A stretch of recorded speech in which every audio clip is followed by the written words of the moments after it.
Hello everyone, welcome to knowledge plus. इस video में आज हम लोग इंडियन इकोनॉमी को पढ़ने जा रहे हैं, जो कि मेनली फोकस्ड होगा यूपीएससी का जो सिविल सर्विस एग्जाम होता है उसके प्रीलिम्स एग्जाम के लिए मेनली फोकस्ड होगा। तो ये शुरू करते हैं आज का ये video.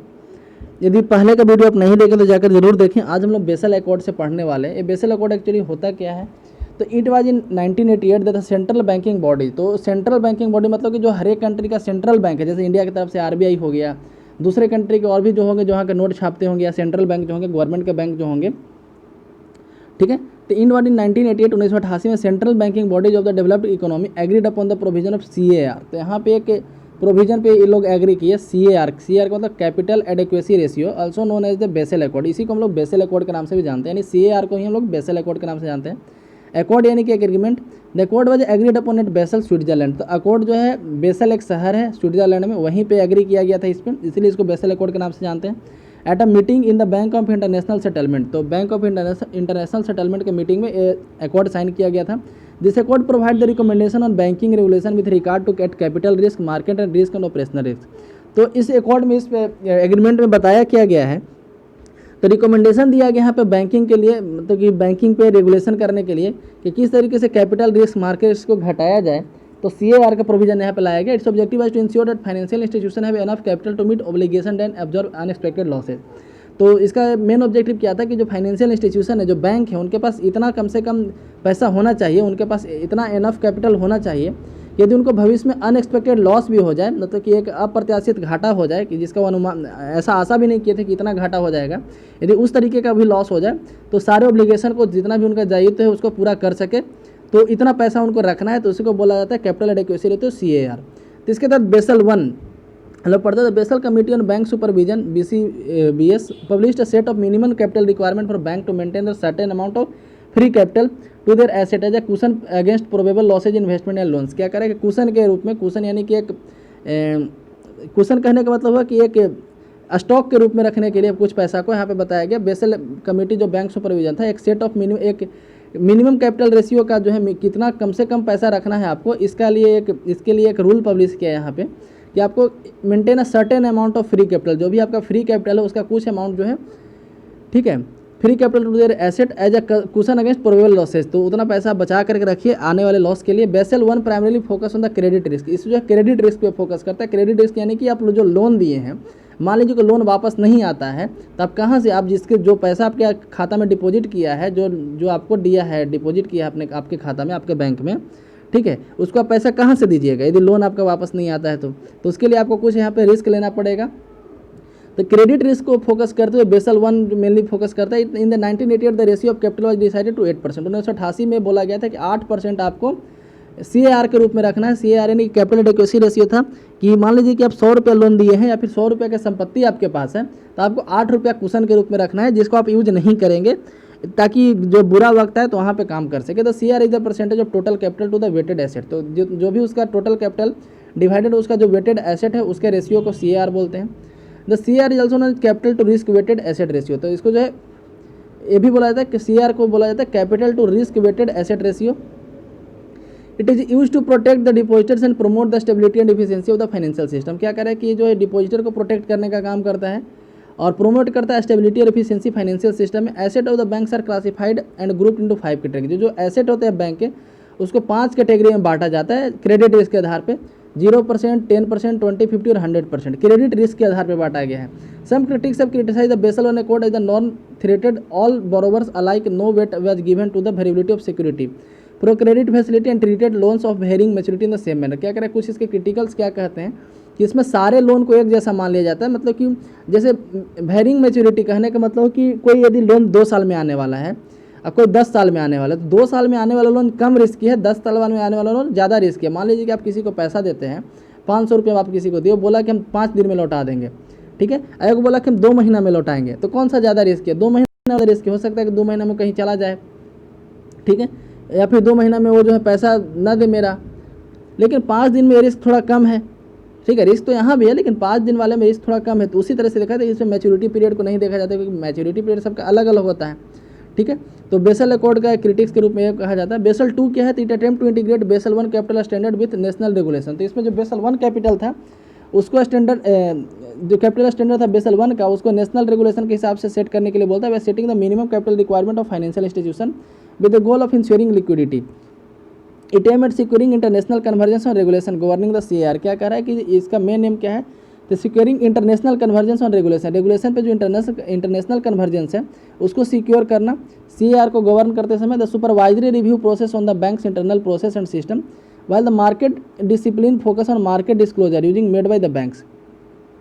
The two pillars reinforce the pillars of minimum capital requirement। तो क्या है यहाँ पे दो पिलर्स हैं एक तरह से बोल, जिसके आधार पे मिनिमम कैपिटल रिक्वायरमेंट को यहाँ पे तय किया जाता है। CAR is held in the form of share holder equity and certain other deficient class of capital. CAR जो कैपिटल एडिक्वेसी रेशियो होता है यह शेयर होल्डर के द्वारा फॉर्म किया जाता है in the form share holder equity, share holder की इक्विटी के रूप में रहता है। इक्विटी करने का यहाँ पे कर्ज मतलब शेयर होल्डर के द्वारा जो पैसा कंपनी इन्वेस्ट करवाती है उसके रूप में CAR यहाँ पे रहता है। तो बेसल 2 एक और था, बेसल 3 के बारे में पढ़े तो it seeks to strengthen the existing capital requirement. अभी जो था उसको और स्ट्रेंथन करने के लिए बेसल 3 कोड लाया गया and introduced a global liquidity standard. और दुनिया भर में क्या पैसा का स्टैंडर्ड होगा, to enable the bank to weather financial storm. यदि इन फ्यूचर फाइनेंशियल स्टॉर्म आता है मतलब काफ़ी ज़्यादा फाइनेंशियल लॉस होता है तो उसको कैसे बैंक झेलेगा, उसके लिए बेसल 3 है। It mandate the bank to increase the loss absorbing capital from 2 to 4.5% January 2015। जनवरी 2015 में इसके द्वारा लाया गया कि लॉस अब्जॉर्बिंग कैपिटल एक बैंक के द्वारा रखा जाता है।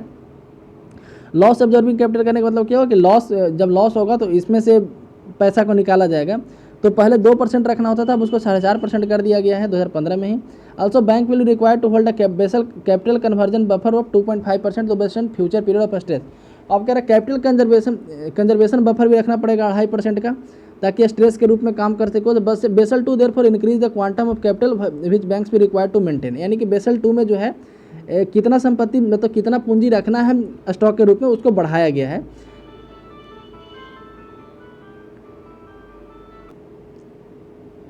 Basel 3 norms define the capital of the bank in different. Basel 3 जो है बैंक के कैपिटल को डिफरेंट वे में डिफाइन करता है। It consider common equity and retained earnings as the predominant component of the capital.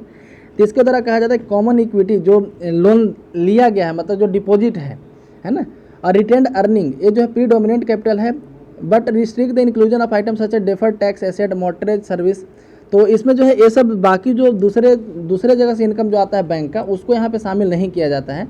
And investment financial institute to not more than 15% of common equity component. Basel 3 will be fully implemented by 31 March 2019। तो basal 3 norm जो है 2019 से लागू हो चुका है। Basel 3 guideline 2015 में आया था। The reserve bank of India release 28 मई 2015। 28 मई 2015 को बेसल 3 गाइडलाइन जारी किया गया RBI के द्वारा। The draft guidelines on the net stable funding ratio NSFR जिसको बोलते हैं। Under Basel 3 framework on liquidity standard for banks the NSFR is defined as the amount of available stable funding relative to the amount of required stable funding। तो NSFR किसको कहा जाता है, एक ratio है, ठीक है।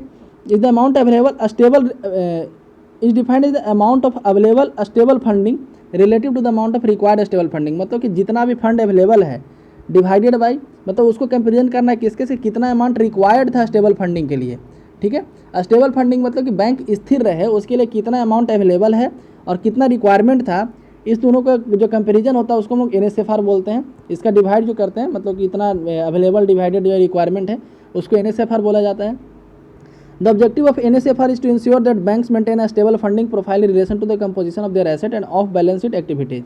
इन draft guideline release the central bank यानी कि RBI said the banks will have to maintain net stable funding ratio from January 2018। अब बढ़ते various component related to development the field of banking. Banking के field में क्या क्या committee यहाँ पे डेवलप किया गया था, कमेटी जो बनाया गया था उसके बारे में पढ़ते हैं। अक्सर एग्जाम में पूछा जाता है कि ये कमेटी किस चीज़ से रिलेटेड था, ये कमेटी किस चीज़ से रिलेटेड था, तो उसी के बारे में हम लोग पढ़ने जा रहे हैं। तो पहला नरसिम्हन 1 कमेटी। नरसिम्हन कमेटी आपको एक से ज़्यादा मिलेगा इसलिए नरसिम्हन 1 लिखा गया। The purpose of Narasimham 1 committee was to study all aspect related to the structure organisation function and procedure of the financial system. तो इंडिया के फाइनेंशियल सिस्टम के हर एक एस्पेक्ट को पढ़ने के लिए यहाँ पे उसको स्टडी करने के लिए रिसर्च करने के लिए उस पर बनाया गया था, चाहे वो बैंक का स्ट्रक्चर हो, ऑर्गेनाइजेशन हो, फंक्शन हो या प्रोसीजर हो फाइनेंशियल सिस्टम का। And to recommend improvement in their efficiency, उसके प्रोडक्टिविटी और इफिशिएंसी को बढ़ाने के लिए क्या क्या इंप्रूवमेंट किया जा सकता है उसको रिकमेंडेशन देने के लिए। The committee submitted its report to the finance minister in November 1991। 1991 के नवंबर में जो है एक कमेटी जो है रिपोर्ट को सौंपी फाइनेंस मिनिस्टर को और जिसको पार्लियामेंट में रखा गया 17 दिसंबर 1991 को। हालांकि इसमें कुछ लागू हुआ, कुछ इसका लागू नहीं किया गया। नरसिम्हन 2 कमेटी एक है। The Narasimhan 2 committee was tasked with the progress review of the implementation of the banking reform. तो जो बैंकिंग रिफॉर्म हुआ था नरसिम्हन 1 के तहत वो कहाँ तक रिफॉर्म लागू हो पाया है उसको रिव्यू करने के लिए नरसिम्हन 2 बनाया गया। Since 1992 with an aim to further strengthening the financial institution of India. It focus on issue like the size of banks and CAR। तो क्या करे कि ये मेनली फोकस करता था साइज ऑफ बैंक के साइज पे, CAR पे, एमंग अदर थिंग्स। जो CAR हम लोग अभी पर पढ़े ना, capital adequacy ratio. M Narasimhan chairman का submitted the report to committee on the banking sector reform to the finance minister Yashwant Sinha in April 1998 में जो फाइनेंस मिनिस्टर थे यशवंत सिन्हा, बीजेपी गवर्नमेंट थी उस समय, अभी हालांकि बीजेपी से बागी चल रहे हैं। तो यशवंत सिन्हा जो है उस समय फाइनेंस मिनिस्टर थे, तो उनको ये रिपोर्ट दिया गया था। नेक्स्ट है Damodaran committee. The committee headed by SEBI chairman, security and exchange board of India के चेयरमैन थे उस समय एम दामोदरन, उनके नेतृत्व में कमेटी सेटअप किया था। वह set up by the central bank, RBI के द्वारा सेटअप किया गया था। To look into the issue for customer services and evaluate the existing system of grievances redressal mechanism prevalent in bank. तो इसमें मेनली क्या देखना था कि कस्टमर सर्विस को बैंक किस तरीके से कर रहा है, मतलब कस्टमर को किस तरीके से यहाँ से सर्विस दे रहा है बैंक। दूसरा, evaluate the existing system of grievances, customer का कोई शिकायत है उसको बैंक किस तरीके से डील कर रहा है। इसका स्ट्रक्चर एंड एफिशिएंसी, बैंक का स्ट्रक्चर कैसा है, उसका एफिशिएंसी कैसा है। Recommend measures for expeditious resolution of complaint को कितना जल्दी रिजॉल्व किया जाए, उसके लिए क्या क्या अपनाया जा सकता है। तो दामोदरन कमेटी का रिकमेंडेशन क्या था, the bank should offer no frill saving account with certain basic facility such as chequebook and ATM card without prescribing any minimum balance. क्या करें कि सबसे पहले बताया गया कि बैंक को जो है बिना मिनिमम बैलेंस के यहाँ पे सब कुछ दे देना चाहिए, चेकबुक ATM कार्ड वगैरह देना चाहिए। All fixed deposit receipt should be prominently indicate the annualized interest rate to help customer to make more informative decision। क्या कर रहा है कि जितना फिक्स डिपॉजिट है, रिसिप्ट, फिक्स डिपॉजिट रिसिप्ट जो भी होता है उस पर इंडिकेट करना चाहिए कि साल भर में कितना इंटरेस्ट उस पर दे रहा है ना, ताकि कस्टमर को ज़्यादा इन्फॉर्मेशन मिल सके और वो अपना डिसीजन ले सके। क्योंकि एक्चुअली होता क्या था पहले, अब तो आई थिंक ऐसा होता है कि जो फिक्स डिपॉजिट होते थे ऊपर से जब मान लीजिए 5 साल के लिए फिक्स डिपॉजिट है, तो जब पैसा निकालने जाता था तब कस्टमर को बताया जाता था कि अभी आपके ऊपर एनुअल इंटरेस्ट इतना मिल रहा था। The Indian bank association should understand the account opening for all the bank similar to that one use for loan. तो क्या कह रहा है कि जैसे जो इंडियन बैंक एसोसिएशन है, तो हर किसी को बैंक अकाउंट ओपनिंग के लिए एक ही तरह का नियम अपनाना चाहिए, है ना, उसको नियम को स्टैंडर्डाइज करना चाहिए। तो हर किसी के लिए एक नियम बनाना चाहिए। सारे बैंक जो है अपना एक जैसा नियम बनाए अकाउंट ओपनिंग के लिए, जैसे लोन के लिए हर किसी का एक नियम है, उसी तरह से अकाउंट ओपनिंग के लिए। The title deeds of property should be return to the customer within 15 days of the full settlement of the home loans. यदि होम लोन्स 15 दिन में होम लोन जो है पूरा पे कर दिया गया, तो 15 दिन के अंदर जो है उसका कागज वगैरह जो भी है बैंक के द्वारा लौटा देना चाहिए। तो ये सब था दामोदरन कमेटी का रिपोर्ट में। नेक्स्ट है खंडेलवाल समिति। The committee was constituted to improve the efficiency of human resource in the bank. Bank में जो ह्यूमन रिसोर्स है उसकी एफिशिएंसी को कैसे बढ़ाया जाए, उसके लिए खंडेलवाल समिति गठित किया गया था। इसका रिकमेंडेशन क्या किया था, ह्यूमन रिसोर्स मैनेजमेंट इन बैंक, बैंक में ह्यूमन रिसोर्स को मैनेज किया जाए। His appointment, planning, training and future plans, उसका जो प्लानिंग, ट्रेनिंग, फ्यूचर प्लान्स के बारे में है उसको समझाया जाए। उसका परफॉर्मेंस को मैनेजमेंट किया जाए, उसका अवार्ड दिया जाए, उसको मोटिवेट किया जाए। Business approach in human resource में बिजनेस अप्रोच को अपनाया जाए। Salary condition of service and welfare ETC, ये सब बातों पे डिसाइड किया था। अब सबसे एक इंपॉर्टेंट कमेटी यहाँ पे है जिसको बोलते हैं Nachiket Mor committee.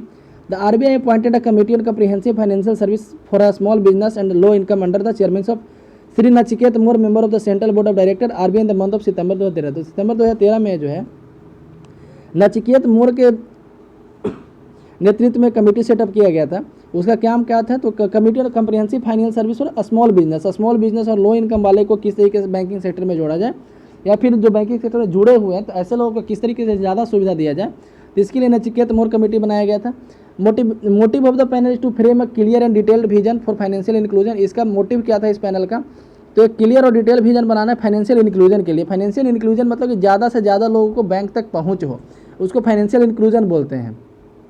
And financial depending in India, ठीक है। तो फाइनेंशियल इंक्लूजन का मतलब क्या होता है कि ज़्यादा से ज़्यादा लोगों का बैंक तक पहुँच हो। जैसे जनधन अकाउंट खोला गया तो एक तरह से फाइनेंशियल इंक्लूजन का एग्जाम्पल है। मतलब कि वहाँ पे क्या हुआ कि ज़्यादा से ज़्यादा लोग फ्री में अकाउंट खुलवा पाए, जीरो बैलेंस पे बोल सकते हैं, घर घर जाके अकाउंट खोला गया। इसका रिकमेंडेशन क्या था, तो every adult above 18 of the country should have bank account by the 1 जनवरी 2016। तो 1 जनवरी 2016 के पहले इंडिया में जितने लोग हैं जो 18 वर्ष क्रॉस कर चुके हैं, ठीक है, उनका बैंक अकाउंट मैंडेटरी किया जाए, उनको बैंक अकाउंट खुलवाना मैंडेटरी किया जाए। This account will known as universal electronic bank account, इस अकाउंट को नाम रखा जाए universal electronic bank account. Every resident should be issued an account and time of reviewing Aadhaar. तो या फिर कहा जा रहा है कि जैसे ही आधार कार्ड किसी को बना है, ठीक है, तो उसी समय उसका अकाउंट भी बना दिया जाए। मतलब कहने का मतलब यह था कि हर किसी का अकाउंट हो, किसी भी तरीके से हो, या 18 साल के बाद हो या फिर आधार कार्ड बनते के साथ हो। It recommend abolition of interest subsidy and loan weavers. तो जो लोन वेवर होता है उसको लोन माफ़ किया जाता है, इसको ख़त्म करने के बाद किया गया कि आप लोन माफ़ को कम कीजिए, मतलब कि एबोलिश कीजिए इसको, है ना। तो सरकार तो इसको कर नहीं पाएगी कभी, क्योंकि तो इलेक्शन का टूल्स है, यदि बीजेपी रहती है पार्टी में तो कांग्रेस बोलती है कि हम किसान का लोन माफ़ कर देंगे, और जब ये आते थे कहते हैं कि हम इसका लोन माफ़ कर देंगे। तो दोनों का काम सेम ही है, तो लोन वेवर तो होने से रहा कभी। फिर इंटरेस्ट सब्सिडी जो दिया जाता है किसी किसी पे, जैसे आप देखे होंगे केसीसी के तहत जो किसान क्रेडिट कार्ड मिलता है उसके तहत यदि टाइम पे कोई लोन चुका देता है तो उसको इंटरेस्ट में सब्सिडी दे, मतलब उसको इंटरेस्ट कम कर दिया जाता है। ठीक है, तो इंटरेस्ट सब्सिडी लोन वेवर से सबको कम एबोलिश किया जाए। It suggested government should transfer benefit directly to farmers. It recommend unified financial redress agency under finance ministry for customer के शिकायत को दूर करने के लिए एक यूनिफाइड फाइनेंशियल रिड्रेस एजेंसी बनाया जाए। Permission to bank for pricing farm loans below base rate should be withdrawn.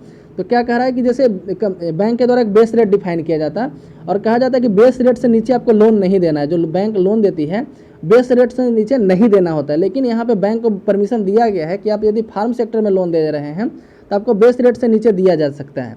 Base rate को अब जो नया नाम बदल के कर दिया गया MCLR कर दिया गया है। ठीक है, marginal cost of lending rate, base rate का ही दूसरा नाम है MCLR। तो MCLR मिनिमम रेट होता है जहाँ पे बैंक आपको लोन देगी। दुकान पे जाते हैं ना तो बात करते हैं कि, तो दुकान बोलता है कि इतना से कम में हम सामान नहीं दे सकते हैं ना, हमको अब कोई फ़ायदा नहीं होगा इतना से कम बेचने में। तो वो हो गया जो सबसे मिनिमम रेट होगा जिसपे बैंक लोन देगा, तो उसको बोलते हैं बेस रेट या MCLR। तो सरकार कहती है बैंक को कि आप बेस रेट से नीचे नहीं जाइए, मतलब बेस रेट से नीचे आप लोन नहीं दे सकते हैं, लेकिन यदि फार्म सेक्टर में लोन देना है तो बेस रेट से नीचे आप दे सकते हैं। ठीक है, तो ये जो परमिशन है उसको विड्रॉ कर देना चाहिए। एक इसका नचिकेत मोर का कहना था। स्टैट्यूटरी लिक्विडिटी SLR जो है has outlived liquidity for the boost NBFC। क्या कह रहा है कि SLR को कम करना चाहिए। SLR क्या होता है हम लोग पढ़े थे, स्टैट्यूटरी लिक्विडिटी रेशियो। ठीक है, CRR और SLR क्या होता है हम लोग पीछे पहले डिस्कस कर चुके हैं। It recommend raising priority sector lending cap for bank to 50% from the current 40%। अब कह रहा है कि प्रायोरिटी सेक्टर लैंडिंग जो है, प्रायोरिटी सेक्टर लैंडिंग क्या होता है कि आपको किसी एक सेक्टर में लैंड करना है, मतलब कि आपको जब लोन दे रहे हैं तो किसी एक सेक्टर को प्रायोरिटी देना है, मतलब कि प्रायोरिटी सेक्टर है गवर्नमेंट तय करती है, जैसे फार्म सेक्टर जो है प्रायोरिटी सेक्टर के अंदर आता है। ठीक है, तो अभी जो प्रायोरिटी सेक्टर लैंडिंग उस समय 40% था, जो बढ़ा करके 50% किया जाए, नचिकेत मोर कमेटी का कहना था। आगे बढ़ते हैं तो उसके बाद आता है बिमल जलान कमेटी। बिमल जलान हमारे RBI के गवर्नर भी है, नोट पे आपको इनका साइन मिल जाएगा। The committee under the chairman of former RBI governor Bimal Jalan constituted to scrutinise the application of new banks in India. नए बैंक को खोलने का क्या प्रोसेस है यहाँ पे, है ना, उसको स्क्रूटनाइज करने के लिए इनका बिमल जलान कमेटी बनाया गया था। The committee submitted its report in February 2014। फरवरी 2014 में कमेटी अपना रिपोर्ट दिया recommending for the in principle approval of banking licence to Bandhan micro finance and IDFC। तो इसके द्वारा कहा गया कि बंधन माइक्रो फाइनेंस जो है, यानी बंधन बैंक जो बन चुका था, तो इन्हीं के कारण बना था। बिमल जलान कमेटी की रिपोर्ट के आधार पर IDFC जो था उसको भी बनाया गया। Next Usha Thorat committee. RBI panel headed by Usha Thorat, director of centre for advance financial research and learning एक इंस्टीट्यूट है, उसके डायरेक्टर थे उषा थोराट। उनके नेतृत्व में बनाया गया, RBI के द्वारा एक कमेटी बनाया गया 29 अगस्त 2011 को। तो ये अपना सजेशन जो NBFC पे दिए थे। तो याद रखिए कि NBFC के बारे में बात किया जाए कि जब नॉन बैंकिंग फाइनेंशियल कंपनी जो है उनके ऊपर कौन सा कमेटी बनाया गया था, तो उषा थोराट कमेटी। 1-2 एग्जाम में हम ऐसा देखें क्वेश्चन इन्हीं के बारे में कि NBFC पे एक कमेटी बनाया गया था, उसका क्या नाम था, तो उषा थोराट कमेटी, याद रखिएगा। It has recommended higher capital non for 12% of NBFC। तो इनके द्वारा कहा गया कि NBFC को 12% जो है अपने एसेट का यहाँ पे क्लासीफाई करके रखना चाहिए। एसेट क्लासिफिकेशन और provisioning on the line of bank, जिस तरह से बैंक को CRR SLR मेंटेन करना पड़ता है उस तरह से NBFC को भी मेंटेन किया जाए। More capital to set aside by non banking firms which are not sponsored by bank for capital market related to real estate lending. Minimum asset size जो 50 crore of the registering new NBFC। और यहाँ पे कहा कि नया NBFC की जब register किया जाए तो कम से कम उसके पास 50 करोड़ का संपत्ति हो। ये सब इनका रिकमेंडेशन था। Next MV Nair committee. तो RBI constitute the committee under the chairmanship sir Shri MV Nair on 25 अगस्त 2011 में ही सेटअप किया गया था। Pursuant the announcement made in monetary policy statement 2011-12। जब मॉनेटरी पॉलिसी स्टेटमेंट आया था 2011-12 का, तो वहाँ पे अनाउंस किया गया था इस कमेटी के बारे में। The committee was to re examine the existing classification suggest revise guideline with regard of priority sector lending and related issue. इनको क्या टास्क दिया गया कि जो प्रायोरिटी सेक्टर लैंडिंग में जो भी है यहाँ पे उसको री एग्जामिन करना है कि क्या वो सही है ना, और भी कई उसी से रिलेटेड इशू को। तो मेजर रिकमेंडेशन इसका क्या था, the target of domestic schedules commercial bank for lending to priority sector may return to 40% of adjusted net banking credit or credit evaluation of balance sheet exposure whenever which ever is higher. क्या कह रहा है कि 40% ही रखा जाए।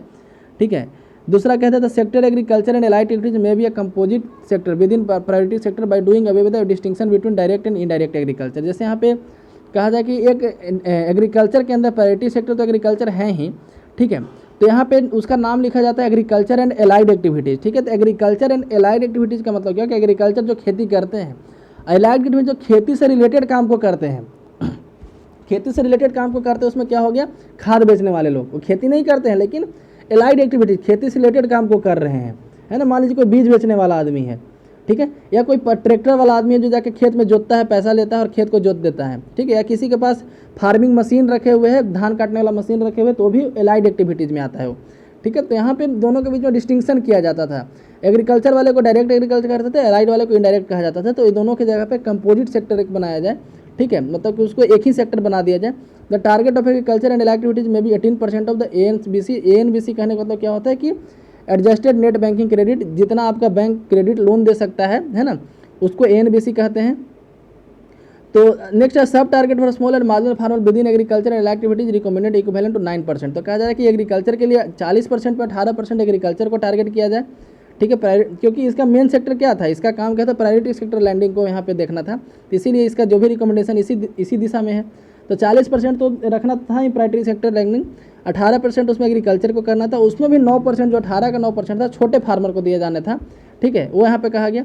The MSE sector में continue to under priority sector, MSME जो sector है वो भी प्रायोरिटी सेक्टर के अंदर आना चाहिए, ठीक है, उसको कम से कम 7% लोन दिया जाना चाहिए, 40% का 7% उसको मिलना चाहिए।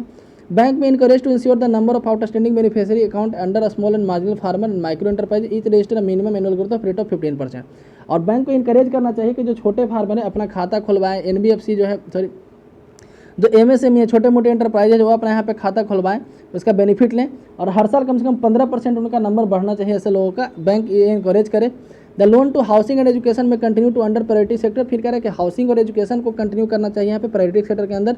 Loan for construction purchase of 1 dwelling unit or individual up to 25 lakh and up to 2 lakh in the rural and semi urban area and 5 lakh in the other centre for repair or damage dwelling units may be granted under priority sector. तो क्या कह रहा है कि यदि construction या purchase करना है तो उसके लिए 25 लाख का लोन दिया जाए, ठीक है, और यदि रिपेयर करना है तो रूरल एरिया में 2 लाख, सेमी एरिया में 5 लाख, इस तरीके के रिपेयर जो डैमेज हुआ है घर, तो उसमें जो है प्रायोरिटी सेक्टर लैंडिंग के तहत हाउसिंग लोन यहाँ पे दिया जाए। In order to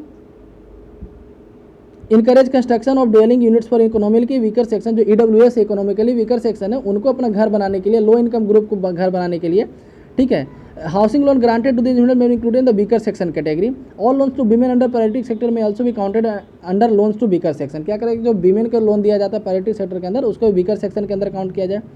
limit under priority sector for loans for studies in India में भी इंक्रीज 15 लाख टू 25 लाख। क्या करें कि यदि इंडिया में कोई पढ़ता है ना, कोई इंडिया में पढ़ता है तो प्रायोरिटी सेक्टर लैंडिंग के तहत उसको 15 लाख का लोन दिया जाता है, उस लोन को बढ़ा करके 25 किया जाए। इनकेस ऑफ विदेश में यदि पढ़ता है तो 10 लाख का जो लिमिट है उसको बढ़ा कर 20 लाख किया जाए। The priority sector target for foreign banks में भी इंक्रीज टू 40%। फॉरेन बैंक के लिए भी जो प्रायोरिटी सेक्टर टारगेट है 40% बढ़ाया जाए, है ना। अभी जो नियम था सिर्फ इंडियन पर लागू था उस समय तक। उसके अलावा यहाँ पे बीच एवरेज हाइयर विद सब टारगेट ऑफ 15% फॉर एक्सपोर्ट, उसमें भी टारगेट रखा है 15% एक्सपोर्ट का, 15% MSME का और 7% माइक्रो का, है ना। मतलब 15 और 7% जोड़ दिया तो MSME के लिए 22%। पहले दोनों अलग काउंट होते थे, MSE एक अलग था और माइक्रो अलग था। अब MSME एक ही में हो गया, माइक्रो स्मॉल मीडियम, पहले क्या था मीडियम स्मॉल इंटरप्राइजेस, ठीक है। Next Deepak Mohanty committee, the RBI has constituted a committee on 15 July 2015 to prepare a 5-year action plan to spread the reach of financial services across country to unbanked population। तो country में जो unbanked population है उसके लिए जो यहाँ पे एक कमेटी सेटअप किया गया था। The committee was headed by RBI executive director Deepak Mohanty. RBI के एग्जीक्यूटिव डायरेक्टर थे जिनका नाम था दीपक मोहंती, उनके द्वारा कमेटी बनाया गया था। Deepak Mohanty economist at the India central bank. Deepak Mohanty India के सेंट्रल बैंक में इकोनॉमिस्ट थे RBI में। He hold the post of executive director head of office of RBI in Mumbai, ठीक है। इसका मेन ऑब्जेक्टिव क्या था, तो मेन ऑब्जेक्टिव कमेटी आज follow workout as a medium term of 5-year measurable action plan for financial inclusion. क्या करें, financial inclusion के लिए 5 साल का प्लान लाया जाए, जैसे 5-year प्लान आता था उस तरीके का। Suggest a monitorable medium term action plan for financial inclusion. Financial inclusion के लिए एक मीडियम टर्म एक्शन प्लान लाया जाए। It will cover various component including payment, credit, deposit, social security. तो कहा जा रहा है कि फाइनेंशियल इंक्लूजन में बस खाता खुलवाना ना रहे, बल्कि लोग यहाँ पे उस खाता का यूज करें, लोन ले, डिपॉजिट करें, सोशल सिक्योरिटी स्कीम का ट्रांसफर उसमें भेजा जाए, है ना, जो सब्सिडी वगैरह भेजा जाता है, पेंशन इंश्योरेंस का पैसा उसमें भेजा जाए, मतलब उस खाता को चालू भी रखें, तब फाइनेंशियल इंक्लूजन होगा। Articulate the underlying institution policy framework for financial inclusion. Cover financial literacy को बढ़ाया जाए, कंज्यूमर प्रोटेक्शन को बढ़ाया जाए, as well as delivery mechanism of financial inclusion. तो आज के वीडियो में बस इतना ही। फाइनेंशियल इंक्लूजन से हम लोग कल पढ़ेंगे। और इसी के साथ आज का वीडियो समाप्त होता है। वीडियो कैसा लगा कमेंट सेक्शन में जरूर बताएं। यदि वीडियो पसंद आए तो लाइक करें, चैनल को सब्सक्राइब करें। धन्यवाद।